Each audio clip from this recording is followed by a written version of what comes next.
God, not again!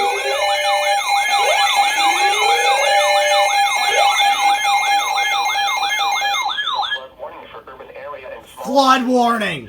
Oh my God! Southwestern Pennsylvania, Central Washington County. I'm totally surprised I caught that. Northwestern Westmoreland County in southwestern Pennsylvania until 1:45 a.m. At 10:32 p.m., Doppler radar indicated heavy rain due to thunderstorms. Flooding is already occurring in the warned area. Between 2 and 3 inches of rain have fallen.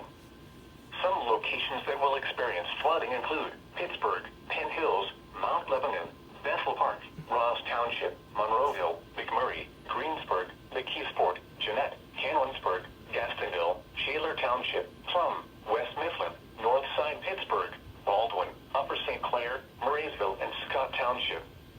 Turn around. Don't drown when encountering flooded roads. Most flood deaths occur in vehicles.